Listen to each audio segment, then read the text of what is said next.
Y plus c two is equal to 0। ये general form हो गया।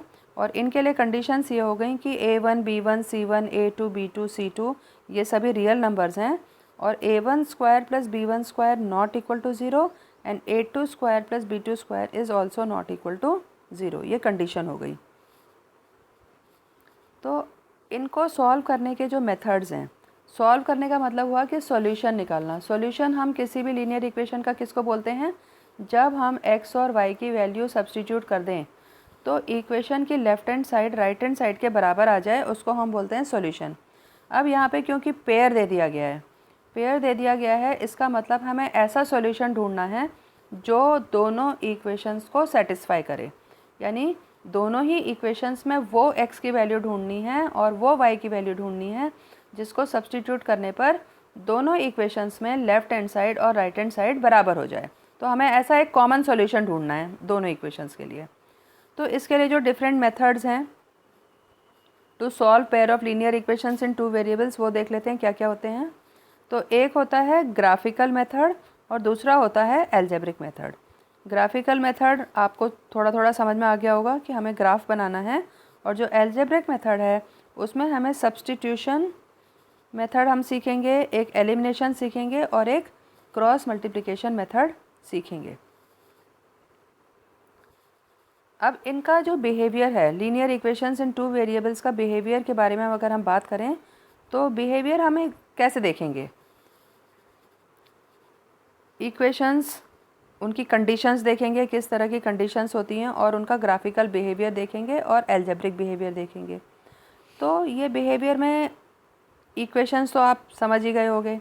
कंडीशंस कौन सी होती हैं? तो कंडीशंस हम क्या देखते हैं, ये हमारा जनरल फॉर्म हो गया इक्वेशन का, a1x plus b1y plus c1 is equal to 0 और a2x plus b2y plus c2 is equal to 0।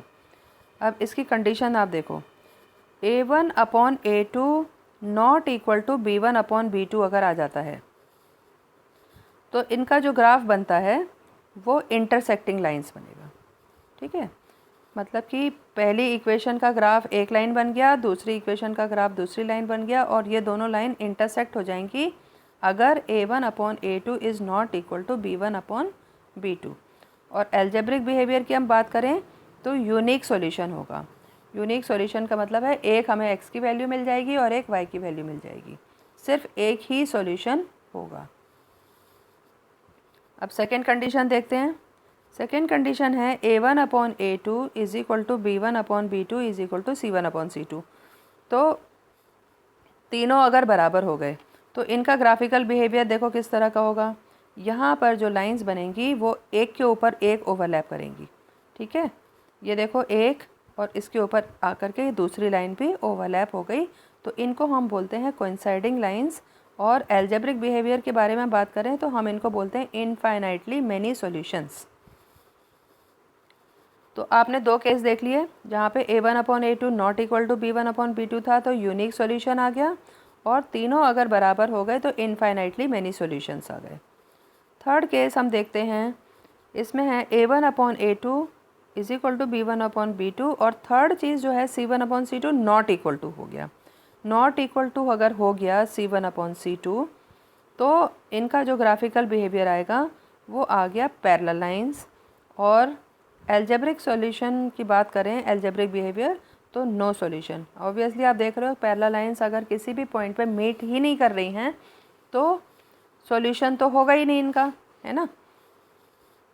तो ये था हमारा different behaviour of pair of linear equations in two variables. तो हम यहाँ पर जब ग्राफ प्लॉट करेंगे तो हम पहले से ये चेक भी कर सकते हैं a1 upon a2, b1 upon b2 और c1 अपॉन c2 की वैल्यूज़ किस तरह की हैं।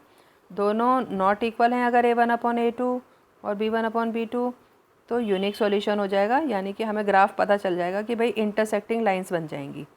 और a1 upon a2 is equal to ये तीनों अगर बराबर आ गए तो हमें समझ में आ जाएगा कि दोनों लाइंस का जो ग्राफ होगा वो एक के ऊपर एक ओवरलैप करेंगी lines.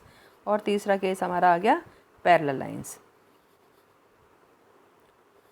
Consistency of pair of linear equations in two variables. Consistency का क्या मीनिंग हुआ? अभी हमने देखा कि या तीन तरह के सॉल्यूशन आ सकते हैं, एक आ सकता है यूनिक सॉल्यूशन, एक आ सकता है पैरेलल लाइंस, और तीसरा आ सकता है ओवरलैपिंग लाइंस। तो कंसिस्टेंसी का मतलब हुआ अगर उनमें यूनिक सॉल्यूशन हो या इनफाइनाइटली मैनी सॉल्यूशंस हो। कहने का मतलब हुआ कि सॉल्यूशन अगर है तो pair of linear equations consistent कहलाएंगी, और अगर सॉल्यूशन नहीं है तो इनकंसिस्टेंट उनको कहेंगे। तो दो तरह की होंगी, या तो सॉल्यूशन होगा या सॉल्यूशन नहीं होगा। सॉल्यूशन होगा तो कंसिस्टेंट, सॉल्यूशन नहीं है तो इनकंसिस्टेंट। सॉल्यूशन होगा तो दो तरह का हो सकता है, एक यूनिक सॉल्यूशन, दूसरा इनफाइनाइटली मैनी सॉल्यूशंस। तो दोनों ही केसेस में हम कहेंगे कि इक्वेशंस कंसिस्टेंट हैं।